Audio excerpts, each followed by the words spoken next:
Fala galerinha geek, tudo bem com vocês? Leslie aqui no canal Todas Geek para fazer um vídeo especialmente para ele, sim, uma das pessoas e um dos personagens que eu mais amo em The Umbrella Academy, que é Klaus Hargreaves, ou número 4. Desde quando começou a primeira temporada, acho que é o meu personagem favorito da série. E eu vou fazer vídeo de biografia, vamos falar tudo sobre esse personagem. Lembrando que a série está chegando, sim, farei resumo episódio por episódio da segunda temporada para vocês saírem aí todos prontíssimos para a terceira temporada. Mas antes, eu preciso fazer esse vídeo que já estava ali na minha lista de conteúdo para eu fazer faz tempo e agora sim chegou este momento. Klaus Hargreaves, por que eu gosto tanto desse personagem? Acho que ele é um personagem bem excêntrico de todos os personagens de The Umbrella Academy, então fica aqui comigo até o final do vídeo. Se inscreve no canal, estamos quase batendo a meta aí de 10 mil inscritos, conto com você. Comenta aqui embaixo qual o seu personagem favorito da série. Dá o seu like aí no vídeo, me ajuda, um botãozinho não vai cair seu dedo, então bora lá falar sobre Klaus Hargreaves.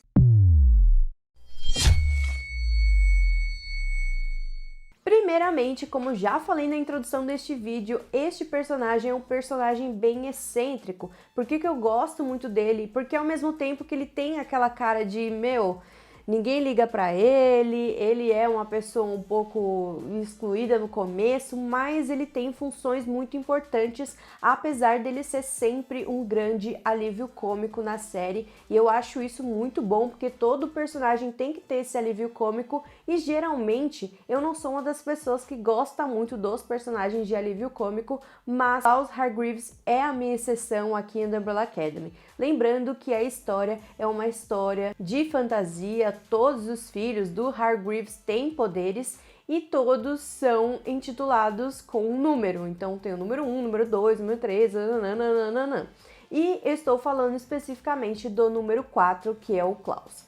Então vamos falar dele, biografia sobre Klaus. Ele é originalmente designado como número 4 e ele é uma das crianças, e na verdade uma das 43 crianças que nasceram na 12ª hora do primeiro dia de outubro de 1989, né? São todos virginianos. Lembrando que todos são de mães sem nenhum sinal previsto de gravidez. Bem estranho, e isso que é o mais legal da série, né? Tudo é muito estranho ali, acho que a primeira temporada vai contar tudo exatamente do que se trata. Lembrando que eu tenho vídeo aqui no canal de episódio por episódio, resumo da primeira temporada. E o bebê, ele foi adotado pelo Reginald Hargreaves, e tinha o intuito de usar e colocar essas crianças para salvar o mundo. E classificado como número 4 do Sr. Hargreaves, ele tinha um poder de falar aí com os mortos. Então ele tem aí um poder de mediunidade que eu já vou comentar aqui no vídeo também.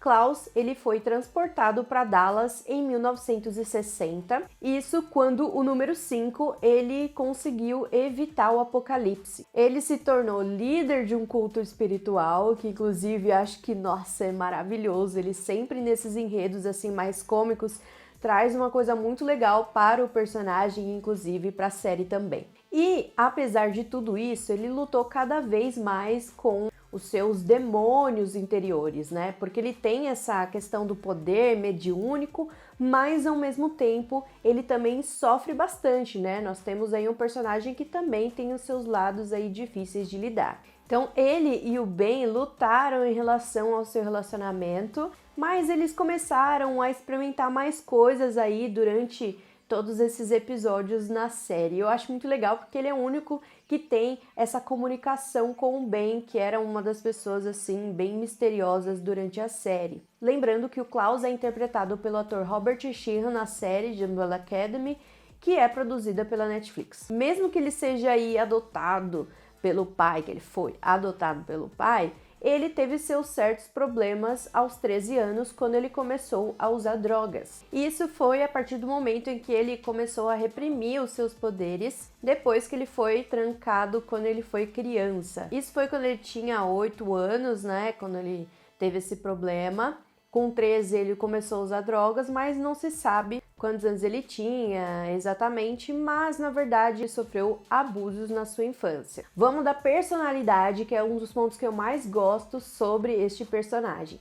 Ele tem uma personalidade muito divertida. Ele se rebelou contra seu pai porque ele não queria fazer, sim, obviamente, as vontades do pai, né? E por ele ter essa vida aí jogado um pouco nas drogas e não muito certinha, ele e a sua opinião sempre é descartada pelos seus irmãos. Óbvio, eu entendo que é difícil confiar em uma pessoa drogada. E de surpresa, obviamente, enquanto a série acontecia, em alguns momentos ele se mostrava com uma opinião muito sensata de várias coisas que aconteciam, ao contrário da impulsividade dos seus irmãos. E sim, a gente já conhece ele grande e parece que ele tem uma mentalidade muito melhor do que quando ele era criança. Apesar de todo o seu trauma, ele reconhece isso do seu passado, mas ele não se baseia muito nisso, sabe? Ele não tem aquele ar de vitimista da coisa, de tudo que ele sofreu. Ele sabe, mas ao mesmo tempo ele segue em frente. A principal razão para o seu vício é que ele fica atormentado com as pessoas que já não estão mais vivas, né, por conta do seu poder. Então isso acaba tirando um pouco dessa alucinação no caso. E sim, por isso que as drogas e o álcool acaba subjugando um pouco os seus poderes, né? E ele não consegue ter esses poderes tão aflorados e ele se sente bem atormentado com essas visões que ele acaba tendo. Ele é sarcástico, ele faz piadas, mas ele também tem uma certa lealdade aos seus irmãos depois de determinados acontecimentos. Então bora para os poderes e habilidades do Klaus. Obviamente que a mediunidade, isso obviamente quando ele está sóbrio, né? Porque todo o efeito do álcool e das drogas acaba atrapalhando esse poder que ele tem, mas ao mesmo tempo ele também tem medo dessas mortes, sabe? Dá pra perceber que ele é um cara medroso apesar desse poder. Isso que eu acho mais engraçado, né? Dessa contraposição do que ele tem em relação aos poderes dele. O poder de invocação também relacionado à mediunidade, isso a gente percebe também porque quando ele começa a conversar com Ben, que no caso acho que é o único morto que ele não tem medo, né? Isso fica super claro na série. Depois de um tempo ele consegue fazer a evocação dele. Bom, eu fico ainda com dúvida em relação à imortalidade dele, porque tem aquela cena, né, que ele vai pra balada, acorda da balada, e aí, será que ele morreu? Ele ainda tem essa imortalidade? Fica aí um questionamento meu.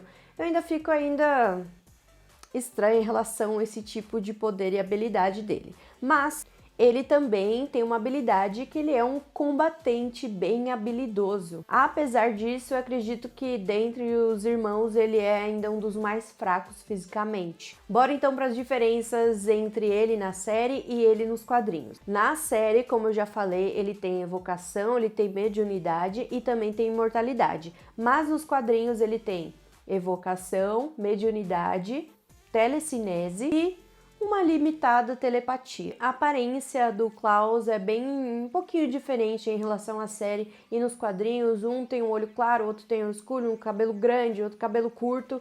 E isso também difere. Nos quadrinhos ele sempre usa um óculos de sol.